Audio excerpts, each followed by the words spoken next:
Hello friends, and welcome back to the channel. I am so excited to bring you along with me for a lovely little spring homemaking vlog.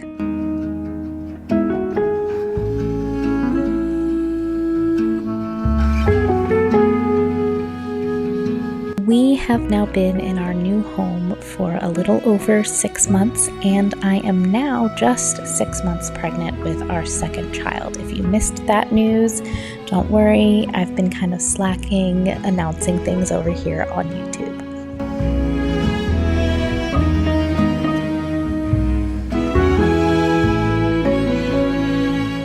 Planting flowers and being surrounded by flowers is always something that I very much enjoy.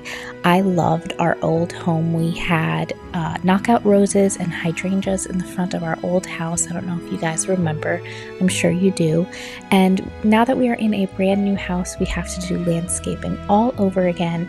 And we haven't been quite able to do as much as I would have wanted right about now at this time of year. And I haven't quite decided exactly what I want to do. Part of me wants to kind of do what I did before at our old house with knockout roses. Another part of me wants to do big snowball hydrangeas. I think I'm going to do the snowball hydrangeas for the front of the house, and then the rest I want to do like really fragrant flowers everywhere.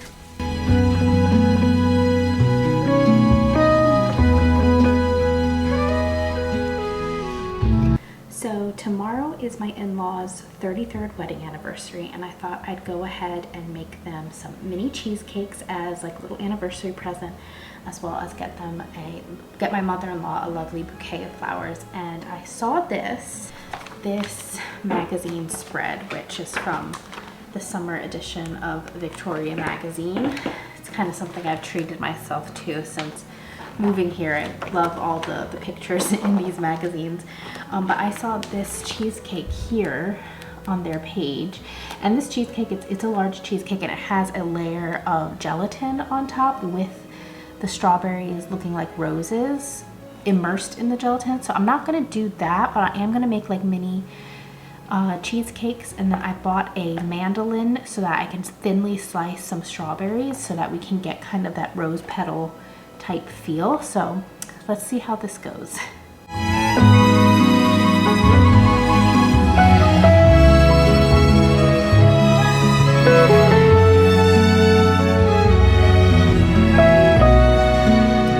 Now I will have a link to the cheesecake recipe that I used below. It was very simple. It was just cream cheese, eggs, sugar, vanilla, and I used pre-made little pie dishes, and it came out so lovely.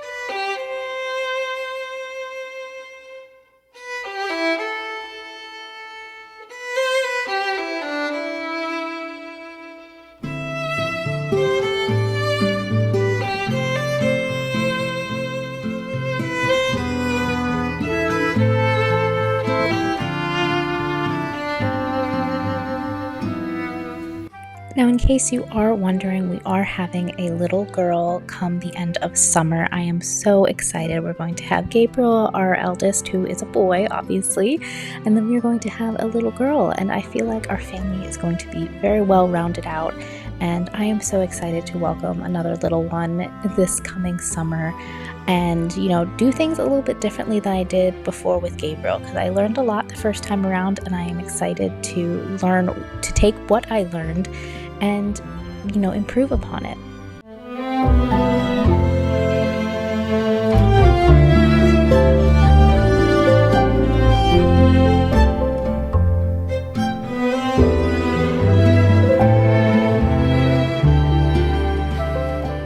Now I do want to talk a little bit about housekeeping right now, especially a task that I feel like needs to be done every couple of months, and it's very important to do, and that is degreasing your kitchen. When we are cooking, some of the oil and just splatter, it gets picked up by the steam from cooking, and it just gets put up into the air, and then it settles on our cabinets.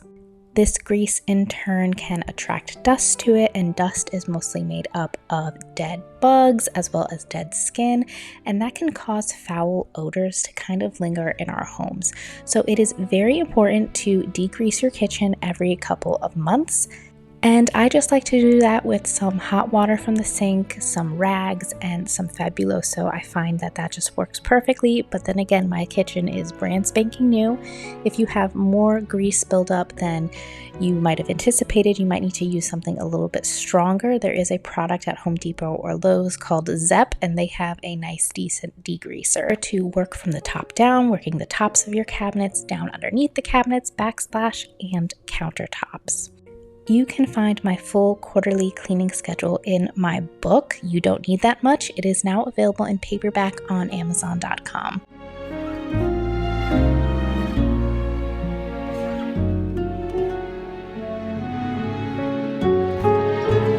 And of course, what better way to round out a good week than with a nice roast chicken? My roast chicken is very simple. I just put butter underneath the skin, top with a little bit of olive oil, and I have rotisserie chicken seasoning that's already pre-made that I just buy at the store. And then I roast in the oven at 375 for about an hour, or until the thickest part of the chicken reaches 165 degrees Fahrenheit.